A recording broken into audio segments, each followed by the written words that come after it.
High everyone, नमस्कार। म गुनाखार पोखरेल। यहाँहरूलाई स्वागत छ मेरो युट्युब च्यानलमा। आज हामी class 11 subject basic mathematics topics limit and कन्टिन्युटीको बारेमा पढ्न गइरहेको छौँ। योभन्दा जस्ट अगाडिको पार्टमा हामीले यसको केही डेफिनेसन, कन्सेप्चुअल कुरा अनि त्यस पश्चात हाउ टु सल्भ, टेक्निक कसरी सल्भ गर्ने भन्ने सन्दर्भमा चर्चा गरेका छौँ। एक दुईवटा इक्जाम्पल पनि गरिसकेका छौँ। अब आज हामी अल्जेब्रिक एक्सप्रेसन, अल्जबा यो लिमिटको अल्जेब्रिक फङ्सनहरूको अथवा अल्जेब्रिक फर्ममा आएको आजको भिडियोमा गर्छौँ र next coming भिडियोजमा trigonometric,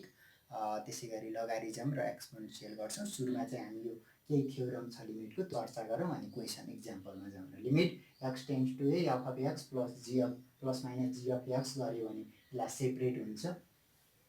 plus minus separate गर्न मिल्छ। प्रोडक्टको फर्ममा छ limit x tends to a f of x into g of x छ भने छुट्टा छुट्टी लिमिट लिन मिल्छ। डिभाइडमा पनि लिमिट सेपरेट गर्न मिल्छ। F of x divide by g of x छ भने त्यसको एफ एक्सको लागि लिमिट, एफ अफ एक्सको लागि लिमिट, जी अफ एक्सको लागि लिमिट। त्यस्तै गरेर फोर्थ प्रपर्टी थ्योरम के छ, के छ के कन्स्टेन्ट छ भने त्यो के चाहिँ के आउँछ, अगाडि आउँछ। लिमिट के चाहिँ फ्री फ्रम के हुन्छ, लिमिट हुन्छ। अब हामी एउटा फर्मुला, लिमिटमा युज हुने एउटा फर्मुलाको बारेमा कुरा गरौँ। For any real number, natural number n, limit के फर्मुला युज छ, x tends to a x per n minus a per n divide by x minus a छ भने n a per n minus 1 हुन्छ। यो standard formula हो। Okay, ल अब हामी इक्जाम्पलबाट अथवा क्वेसनबाट सुरु गर्छौँ। सुरु गरौँ। एउटा इक्जाम्पलको रूपमा एउटा क्वेसन दिइरहेको छु। Limit x tends to a x पर 5 माइनस ए पर 5 divide by x 4 minus a 4। क्वेसनबाट सुरु गरौँ। Limit x tends to a के छ, एक्स पर 5 माइनस ए पर 5 डिभाइड बाई एक्स पर 4 माइनस ए पर 4। यो ए एक्सको ठाउँमा 0 राख्यो भने अनडिफाइन्ड 0 फर्म आउँछ। अनि त्यसैले हामी यसलाई के गर्छौँ, सिम्प्लिफाई गर्दै अगाडि जान्छौँ। ओके, मैले भनेको चारवटा टेक्निकमा कुन टेक्निक युज हुन्छ कि फर्मुला युज हुन्छ कि। ओके, अब यसलाई के गरौँ, एक्स पर 5 माइनस ए पर 5 divide by x minus a आफै डिभाइड गरेँ। यसको पनि एक्स पर 4 माइनस ए पर 4 divide by x minus a, जुन योभन्दा जस्ट अगाडि लेखेको मैले फर्मुला युज गर्नलाई। ओके, अब यसलाई लिमिट सेपरेट गर्न मिल्छ। एक्स टेन्ड्स टु ए के छ, एक्स पर 5 माइनस ए पर 5 divide by x minus a whole divide by limit x tends to a x पर 4 माइनस ए पर 4 divide by x minus a. दुवैको लागि लिमिट सेपरेट गर्न मिल्छ भनेर मैले जस्ट लिमिटको थ्योरममा डिस्कस गरेँ। अब हामीलाई के थाहा छ भने limit x tends to a एक्सको पावर एन माइनस ए को power n divide by x minus a छ भने यसको एन्सर एन ए को पावर एन माइनस 1 हुन्छ। अब यहाँ पनि के हुने भयो, माथि त्यही फर्मुलामा गयो भने 5 ए को पावर 5 माइनस 1 डिभाइडमा 4 ए को पावर 4 माइनस 1 लिमिटको फर्मुला युज गरेँ। अब यसको एन्सर कति आउने भयो।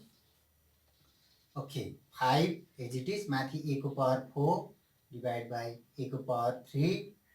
ए को पावर 4 ए को power 3 is equal to how many answer 5 divide by 4 a क्युबले एलाई क्यान्सल गर्दा ए आयो। कति एन्सर आयो, 5 डिभाइड बाई 4 ए को ए मात्र, एमा दुईवटा कन्सेप्ट युज भयो। एउटा यो फर्मुला युज गरेँ मैले, जुन भर्खर फर्मुला लेखेको थिएँ। कुन formula, limit x tends to a x per n minus a per n divide by x minus a formula use गरेँ। अर्को चाहिँ यदि कुनै दुईवटा फङ्सन पोलिनोमियल, कुनै दुईवटा यस्तो फङ्सन छ, यो पी बाई क्यूको फर्ममा दुईवटा फङ्सन यसरी डिभाइड भएको छ भने लिमिट यहाँ यस्तो फर्ममा छ, लिमिट एउटै लिमिट छ भने डिभाइडमा भएको फङ्सनलाई छुट्टा छुट्टै लिमिट दिन मिल्छ, दुईवटा कन्सेप्ट युज गरेँ। अब नाउ नेक्स्ट, यो 2073 सप्लिमेन्ट्रीबाट साभार गरिएको छ एउटा क्वेसन इक्जाम्पल। अब यसलाई सल्भ गरौँ। लिमिट के छ given question, limit x tends to 64 6 root over x minus 2 divided by cube root over x minus 4 यो 0 by 0 फर्ममा छ यो मेन्सन गर्न बिर्सिनु हुँदैन लिमिट x tends to 64 के छ x power 1 by 6 minus 2 whole divided by x power 1 by 3 minus 4 limit x tends to 64 x power 1 by 6 minus 2 whole divided by x को power 1 by 6 को square minus 2 square similarly simplify गरेको limit x tends to 64 यो भनेको x power 1 by 6 minus 2 यसलाई a plus b a minus b मा expansion गरे भने कति x power 1 by 6 plus 2 next चाहिँ x power 1 by 6 minus 2 यो र यो क्यान्सल हो अब कति बाँकी रह्यो लिमिट x tends to कति 64 1 divided by यसलाई क्यान्सल गर्न मिल्छ ओके जस्ट सिम्प्लिफाई मात्रै छ है x power 1 by 6 minus plus 2 अब लिमिटिङ भ्यालु राख्यो भने अनडिफाइन्ड फर्म आउँदैन कति बेला राख्ने अनडिफाइन्ड फर्म नआउने भएपछि भ्यालु सब्स्टिट्युट गर्यो 1 by 6 plus 2 64 भन्यो भने कति हुन्छ 1 by 2 हुन्छ यो 2 को पावर 6 भनेको 64 हो 2 plus 2 कति आयो रिक्वायर्ड एन्सर 1 by 4 सिम्पल छ जस्ट सिम्पल क्याल्कुलेसनबाट यसको एन्सर आउँछ नेक्स्ट इक्जाम्पल हामी 2074 सप्लिमेन्ट्रीबाट सवाल गरेको छु सोल्युसन यसको लागि लिमिट x tends to 8 एकदम बिस्तारै कन्फ्युज नभइकन गऱ्यो भने यस्तो क्वेसनहरू सजिलै सिम्प्लिफाई हुन्छ यसमा जस्ट क्याल्कुलेसन मात्रै छ त्यस्तो कुन प्रोसेसबाट जाने भन्ने कुरा थाहा पाउनुपर्छ 0 by 0 फर्ममा छ x tends to a राख्यो भने यो पनि 0 यो पनि 0 by 0 फर्ममा छ अब हामीले के गर्छ यसको लागि टेकिङ कमन युजिङ फर्मुला अथवा युजिङ फ्याक्टराइजेसन अथवा टेकिङ कन्जुगेट यसको लागि स्क्वायर रुट फर्ममा आएकोमा हामी के गर्छौँ टेकिङ कन्जुगेट चाहिँ केले गर्ने भन्यो भने कहिलेकाहीँ न्युमिनेटर कहिले डिनोमिनेटर को साइन अपोजिट पारेर गर्नुपर्ने तर यसमा दुवैले गर्नुपर्ने अवस्था देखिन्छ 2x minus square root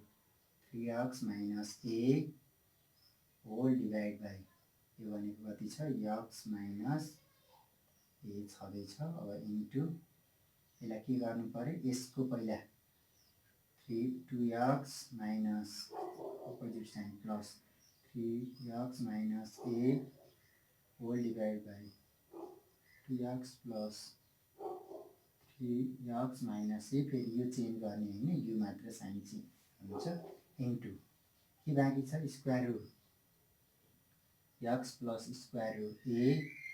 whole divided by square root x plus square root a plus यहाँ माइनस भएको कारणले प्लस गर्ने limit x tends to a अब यो टर्म र यो टर्मलाई कम्बाइन गर्यो भने के हुन्छ a plus b a minus b a square minus b square त्यसलाई कसरी राख्नुमा आयो 2x minus 3x minus a एउटा फर्म अब बाँकी कति रहन्छ यहाँ माथि x plus square root x plus square root a whole divided by डिनोमिनेटरमा नि यो टर्म र यो टर्मलाई कम्बाइन गर्यो भने के हुन्छ a plus b a minus b हुन्छ त्यो भनेको x root x square minus root a square it means कति आयो x minus a अब बाँकी चाहिँ कति रहन्छ root 2x plus square root 3x minus a okay अब हामीले जस्ट सिम्प्लिफाई मात्र गरिरहेको छ लिमिट हामीले के छ विशेष गरेर अहिले यो भिडियोमा अल्जेब्रिक फङ्सनको मात्रै गर्छ नेक्स्टमा ट्रिगोनोमेट्रिक र नेक्स्ट एक्सपोनेन्शियल अर लोगारिजम नेक्स्ट भिडियोमा आउँछ कति छ माइनस a प्लस a हुन्छ योबाट माइनस कमन आयो भने x minus a square root x plus square root a whole divide by के हुन्छ यो x minus a as it is अर्कोलाई कसरी राख्नु पाए square root 2x plus square root 2x minus 3x minus a okay अब यो term cancel अब limit x tends to a minus अगाडि छ root x plus root a divide by square root 2x plus 3x minus a limit x tends to a अब के छ हामीले value राख्दा पुग्छ भनेको लिमिटिङ भेल्यु युज गर्यो भने माथि बाहिर छ माइनस छ root a plus root a whole divide by कति हुन्छ यहाँ a राख्यो भने 2a यता पनि 2a plus root 2a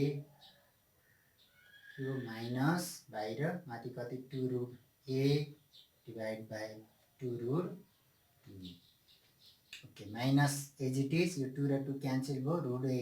a cancel भनेपछि कति हुन्छ र माइनस 1 बाई रुट 2 यसरी हामीले स्क्वायर रुट फर्ममा आएको कसरी सिम्प्लिफाई गर्छ ऱ्यासनलाइज गरेर सिम्प्लिफाई गर्छ स्क्वायर रुट फर्ममा आएको यस्तै अर्को एउटा इक्जाम्पल हेरौँ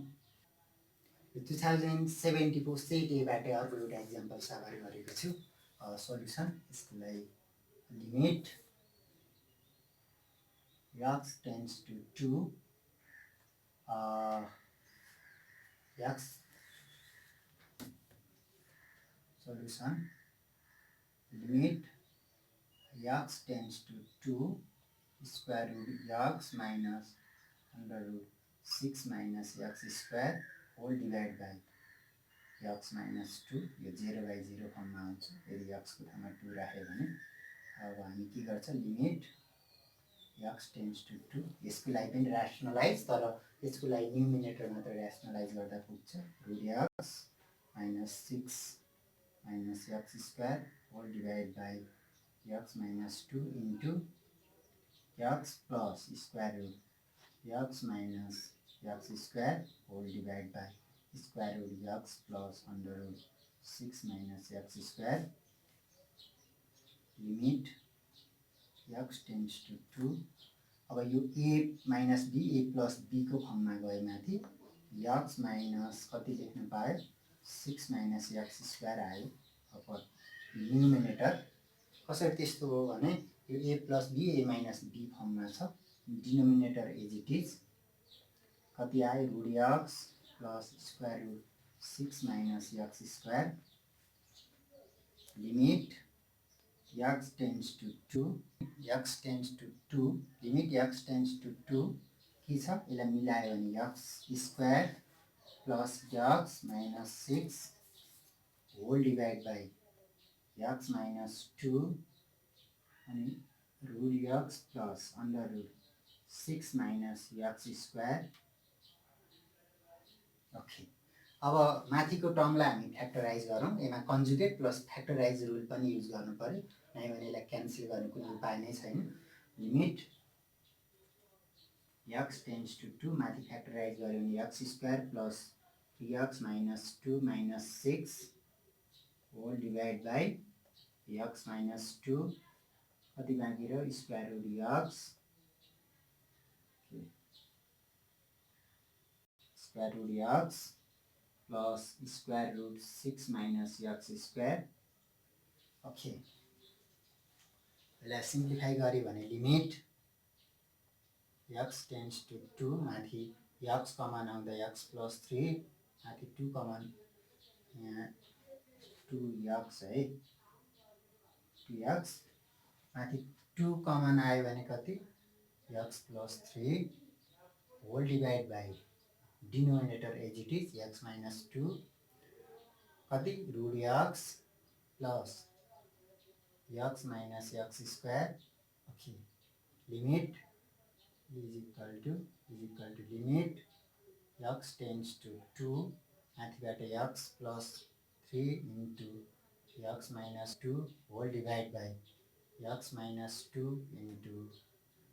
root x plus under root 6 minus x square x minus 2 cancel कति आयो limit x tends to 2 x plus 3 just simplify मात्रै रहिरहेको छ केही पनि छैन square root x plus under root 6 minus x square अब एक्सको भ्यालु 2 सब्स्टिट्युट गऱ्यो भने अहिले अनडिफाइन्ड फर्म दिँदैन। कति आयो 2 + 3 divide by square root 2 plus कति छ 2 × 4 स्क्वायर रुट 2 नै आयो। यो भन्यो भने कति 5 divide by square root 2 square root 2 भनेपछि विच इज रिक्वायर्ड एन्सर। यसलाई पनि ऱ्यासनलाइज गरेर गर्दा पनि हो, अब यतिकै छोड्दा पनि इट्स ओके। भनेपछि यसको एन्सर कति आयो 5 डिभाइड बाई 2 रुट 2। ल यसरी अन्य यसपछि नेक्स्ट भिडियोमा म ट्रिगोनोमेट्रिक प्लस एक्सपोनेन्सियल लगारिजम फङ्सनको यो लिमिटको प्रब्लम सल्भ गराउनेछु नेक्स्ट भिडियोजको लागि। मेरो युट्युब च्यानलमा सब्सक्राइब, लाइक, कमेन्ट, सेयर गर्न नबिर्सिनु होला र त्यसपछिको भिडियोमा हामी कन्टिन्युटीको बारेमा चर्चा गर्नेछौँ। हस्त, धन्यवाद।